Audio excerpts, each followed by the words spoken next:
Hiki ni kipindi maalum. Mpendwa mtazamaji, katika kipindi hiki utaona yale yaliyojiri katika safari za Injili alizozifanya Askofu Kakobe hivi karibuni katika miji na vijiji 211 nchini Tanzania. Karibu.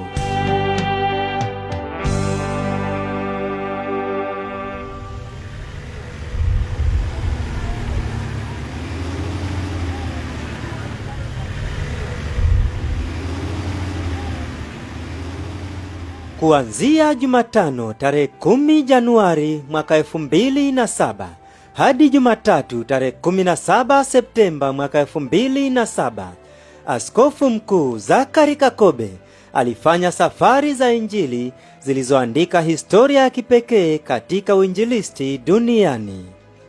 Ukiacha mkoa wa Dar es Salaam ambao amekuwa akiuhudumia kwa Injili kila siku, kwa miezi 8 tu Askofu Kakobe alifanya mikutano ya hadhara ya Injili katika miji na vijiji 211 katika mikoa yote 20 mingine Tanzania bara. Kumbuka mpendwa mtazamaji, hii haikuwa ziara ya matawi ya makanisa yake. Katika miji na vijiji hivyo, Askofu Kakobe hakuwahi kupata nafasi ya kukutana na washirika wa makanisa yake, bali alikwenda katika miji na vijiji hivyo kwa kazi moja tu, kufanya mikutano ya hadhara ya Injili. Katika kutimiza azma hiyo, alipata ushirikiano wa kipekee sana kutoka kwa wachungaji na washirika wa madhehebu yote ya Kikristo na hata watu wengine ambao sio Wakristo. Kwa nini tunasema kwamba safari hizi za Injili zimeandika historia ya kipekee katika uinjilisti duniani? Sababu ni kwamba haijawahi kutokea katika historia ya Injili duniani mhubiri mmoja kufanya mikutano ya Injili ya hadhara inayojulikana kama crusades katika miji na vijiji 211 tofauti katika kipindi kifupi cha miezi 8. Hii ni rekodi ya kipekee. Katika safari hizo alizozifanya wakati wa masika na kiangazi, pwani na bara, alivuka milima mirefu na mabonde, akipita katika barabara korofi zenye utelezi mkali zisizoweza kupitika kirahisi. Alipita katika barabara mbovu zenye makorongo makubwa, na wakati mwingine aliswaga mapori tu katika njia za ng'ombe ili kuvifikia vijiji vingine. Wakati wa masika, barabara kadhaa nchini hushindikana kupitika kabisa kwa mwezi mzima au zaidi, kutokana na mafuriko yanayojaza maji barabara kwa kilomita kadhaa na kung'oa baadhi ya madaraja. Kwa mfano, kwa sababu hizi, mwanzoni mwa mwaka wa 2007, kwa muda wa mwezi mzima, magari yalishindwa kutoka Tabora kwenda Sikonge na vile kutoka Nduguti kwenda Ibaga katika wilaya ya Iramba, mkoa wa Singida na sehemu nyinginezo nchini. Pamoja na mazingira hayo, Askofu Kakobe alithubutu kwenda kufanya mikutano ya Injili Ibaga na Sikonge wakati huo, na gari lake likawa la kwanza kuonekana kwa wananchi walioko huko baada ya magari kushindwa kufika huko kwa mwezi mzima. Mwezi Mei mwaka 2007, huko wilaya ya Bunda, mkoa wa Mara, akiwa njiani kwenda kisiwa cha Ukerewe, alilazimika kuliacha gari lake katika kijiji cha Kisoria na kuvuka ziwa Victoria kwa mtumbwi, kwa sababu pantoni ilikuwa haifanyi kazi kwa muda mrefu kutokana na ubovu. Wakati anavuka kwa mtumbwi, kulikuwa na machafuko makubwa ya hali ya hewa katika ziwa Victoria. Itakumbukwa kwamba machafuko hayo ya hali ya hewa katika ziwa hilo wakati huo yalileta maafa kwa baadhi ya wanasiasa waliokuwa wakivuka ziwa hilo kwa boti kutoka Mwanza kwenda Ukerewe. Askofu Kakobe alivuka ziwa hilo kwa mtumbwi kwenda Ukerewe siku hiyo hiyo ambayo wanasiasa hao walipopata maafa. Muda usingetosha kuelezea yote yaliyompata katika safari zake hizo za Injili, lakini itoshe tu kusema kwamba kwa sababu alifanya hivyo kutokana na mzigo mkubwa alionao kwa kondoo waliopotea. Ulinzi wa Mungu ulikuwa juu yake kipekee, na katika mizunguko yote hiyo nchi nzima hakuwahi kupata ajali yoyote kabisa. Hata hivyo, itakuwa vema kutafakari kwanza jambo moja muhimu. Ni jambo gani hasa lililompa Askofu Kakobe hamasa au mshawasha wa kufanya safari hizi za Injili kwa mori na kasi kubwa hivyo? Mpendwa mtazamaji, tega sikio lako sasa ili upate jibu. Askofu Kakobe alifanya utafiti wa kina ili kujua ni miji gani na vijiji gani vikubwa nchini ambavyo wahubiri wa Injili wa kitaifa au kimataifa hawajawahi kwenda huko na kufanya mikutano ya hadhara ya Injili. Katika utafiti wake, Askofu Kakobe alipata kuelewa kwamba hakuna mhubiri wa Injili katika nchi ya Tanzania aliyewahi kuzunguka mikoani na kufanya mikutano ya hadhara ya Injili sehemu nyingi kama Askofu Mkuu Moses Kulola. Askofu Kulola, ambaye alianza kuhubiri Injili mwaka 1946, amefanya kazi hii kwa ufanisi mkubwa sana kuliko wahubiri wengine wote wa Injili. Hata hivyo, katika utafiti huo, Askofu Kakobe aligundua kwamba pamoja na kazi isiyo kifani aliyoifanya Askofu Moses Kulola, changamoto ya kuileta Tanzania kwa Yesu ilikuwa bado ni kubwa. Katika miaka 61 ya huduma yake ya Injili nchini Tanzania, Askofu Moses Kulola bado hakuweza kufanya mikutano ya hadhara ya Injili katika miji mingi mikubwa na vijiji vingi vikubwa. Sababu kubwa zikiwa ni pamoja na vitendea kazi duni alivyokuwa akivitumia katika safari zake za Injili.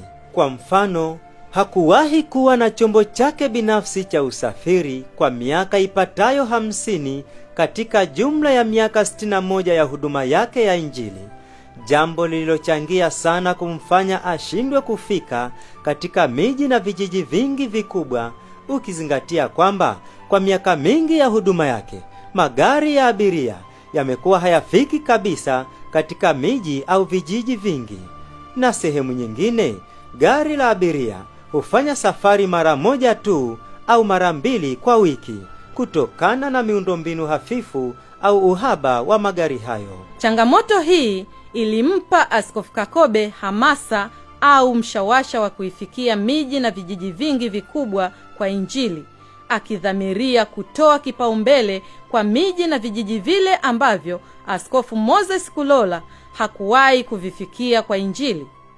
Katika kutimiza lengo lake hili kwa muda mfupi, aliazimia kwamba wakati mwingine atalazimika kufanya mikutano ya Injili katika miji na vijiji 2 au 3 kwa siku ili kuharakisha kazi hiyo, na ndivyo ilivyokuwa.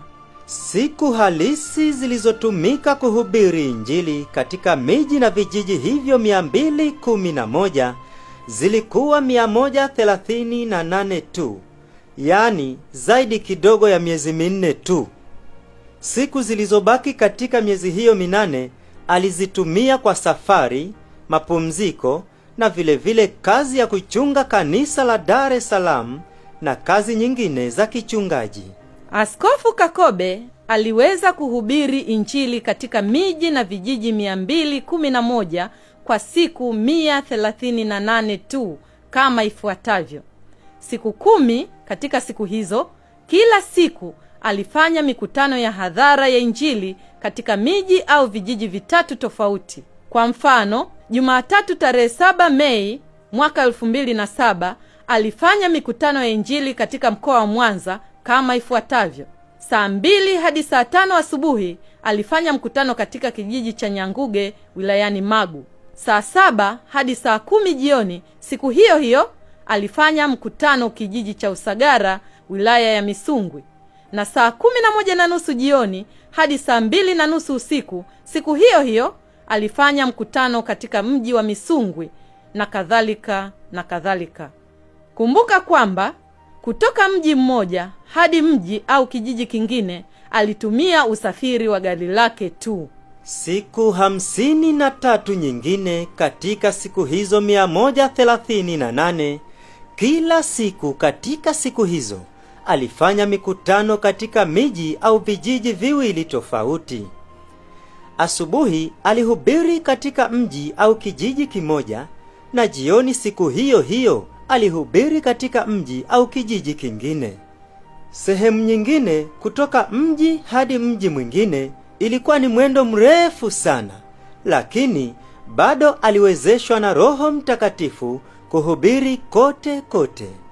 Kwa mfano, Ijumaa ya tarehe 11 Mei mwaka 2007, asubuhi Askofu Kakobe alifanya mkutano katika kijiji cha Lamadi wilayani Magu, na jioni siku hiyo hiyo alifanya mkutano na Nsio Ukerewe, umbali wa kilomita 124 katika nchi kavu, bila kuhesabu safari ya kuvuka ziwa Victoria kwa mtumbwi kutoka kijiji cha Kisoria wilaya ya Bunda hadi ng'ambo.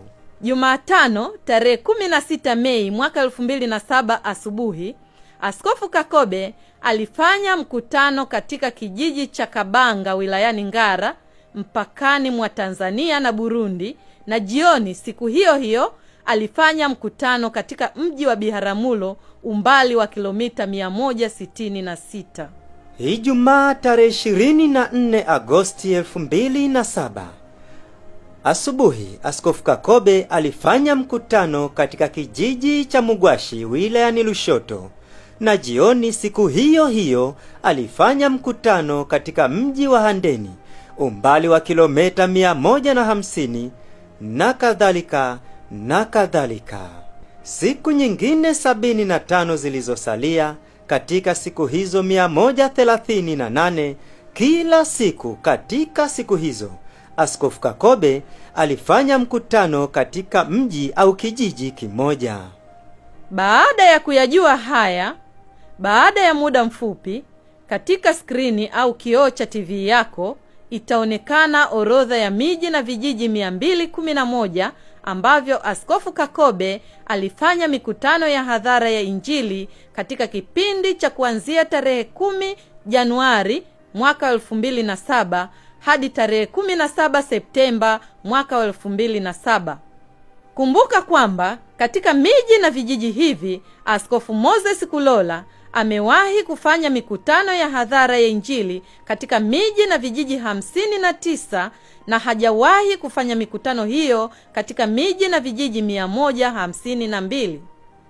Mpendwa mtazamaji uliye na usongo na Injili katika nchi ya Tanzania, kumbuka kwamba sio kusema kazi ya kuhubiri Injili Tanzania sasa imekamilika au imefikia mwisho.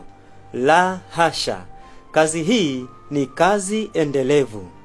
Hivyo basi, ili upate changamoto zaidi ya kuzifikia kwa Injili sehemu ambazo hazijafikiwa, katika skrini au kioo cha TV yako unapoangalia orodha hii, itakuwa rahisi kufahamu miji na vijiji ambavyo Askofu Kulola aliwahi kwenda kufanya mikutano ya hadhara ya Injili na vile ambavyo hajawahi kwenda kufanya mikutano hiyo. Utakapoona miji na vijiji vitakavyoandikwa kwa maandishi yenye rangi ya njano, ujue hiyo ndiyo miji na vijiji vile ambavyo Askofu Kulola aliwahi kwenda kufanya mikutano ya hadhara ya Injili.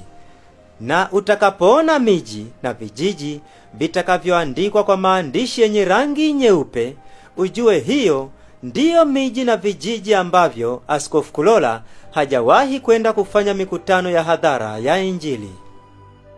Katika mkoa wa Arusha, Askofu Kakobe alihubiri katika miji na vijiji vifuatavyo: Arusha, Usariva, Monduli, Njani Marikanda, Mtoa Mbu Loliondo Karatu na Mangola Barazani. Mkoani Dodoma alifanya mikutano ya Injili huko Dodoma, Mvumi, Mpwayungu, Mloa Bwawani, Kibakwe, Mpwapwa, Mtera, Kondoa, Mrijo Juu, Mrijo Chini na Olboloti. Katika mkoa wa Iringa, Askofu Kakobe alihubiri Injili iliyotikisa miji na vijiji vifuatavyo: Iringa, Ilula, Nyololo, Kibaoni, Malangali, Makambako, Dandu, Matembwe, Njombe, Makete, Iniho, Ipelela, Nkunga, Ikonda, Bulongwa na Ludewa. Mkoani Kagera alifanya mikutano ya Injili ya kihistoria sehemu zifuatazo: Bukoba, Izimbia, Karagwe, Kaisho, Kamachumu, Nshamba, Biharamulo, Ngara na huko Kabanga.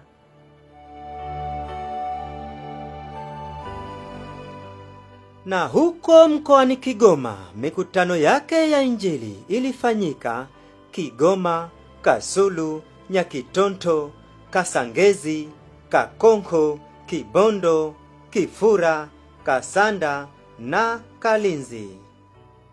Katika mkoa wa Kilimanjaro, Askofu Kakobe alihubiri Injili ya Yesu Kristo huko Moshi, TPC, Newland, Kikavu, Kiwanja Nyumba ya Mungu, Kagongo, Lang'ata, Same, Kifula Ugweno, Mwanga, Mwika, Mkuu Rombo, Tarakea, Sanyajuu, Kibosho, Masama, Machame na huko Himo.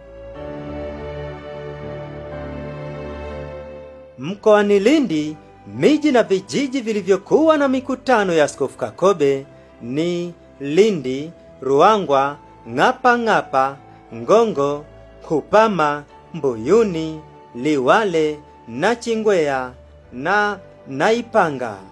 Katika mkoa wa Manyara, mikutano hii ya kihistoria ilifanyika Babati, Dareda, Endasak, Katesh, Haidom, Mbulu, Matui, Kibaya na huko Mirerani. Na huko mkoa wa Mara, waliobahatika kumwona Askofu Kakobe uso kwa uso katika mikutano yake ya Injili ni wakazi wa Musoma, Tarime, Utegi, Sirari, Ochuna, Mesaga, kijiji cha Iramba, Majimoto, Mugumu, Serengeti, Isenye, Bunda na kijiji cha Kiabakari. Mkoani Mbeya, mikutano ilifanyika katika miji na vijiji vifuatavyo: Mbeya, Itumba Ileje, Halungu, Tunduma, Wawa, Chimala, Rujewa Mbarali, Tukuyu, Kiela, Chunya na kijiji cha Makongolosi. Katika mkoa wa Morogoro, mikutano ya Askofu Kakobe ilifanyika Morogoro, Mgeta, Mlali, Mkuyuni, Dutumi, Mbuha, Mvomero, Turiani, Dumila, Magole, Gairo, Kilosa, Mikumi, Mangula, Kimamba, Mbingu, Igima, Mpofu, Ifakara na huko Ngerengere.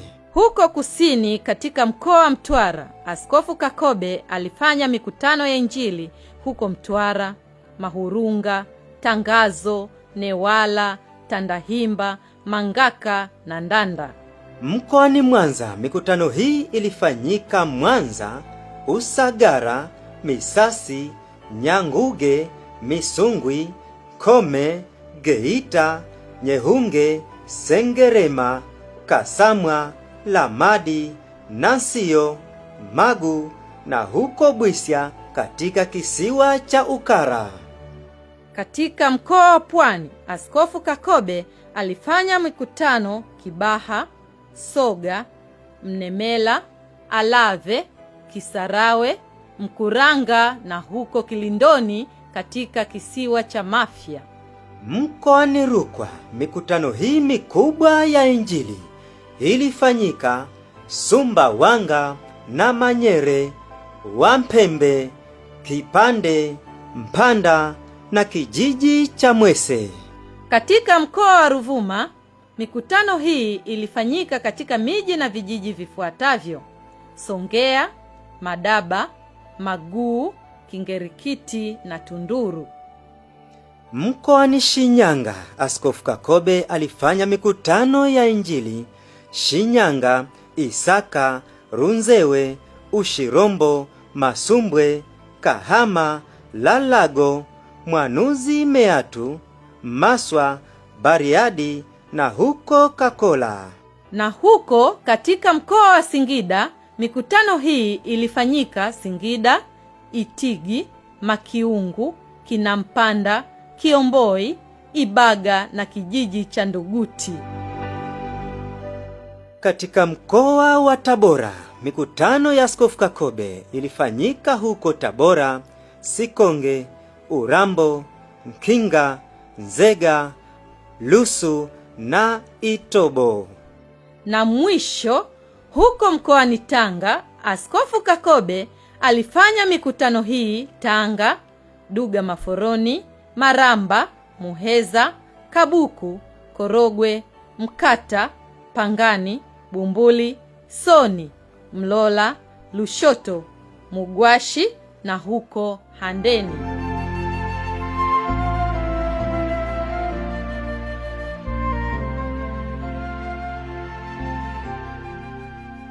Askofu Kakobe ni mtumishi wa Mungu anayetumiwa na Mungu kuleta uamsho mahali popote, hata katika miji na vijiji vinavyojulikana kwa wengi kuwa ni mahali pagumu kiinjili.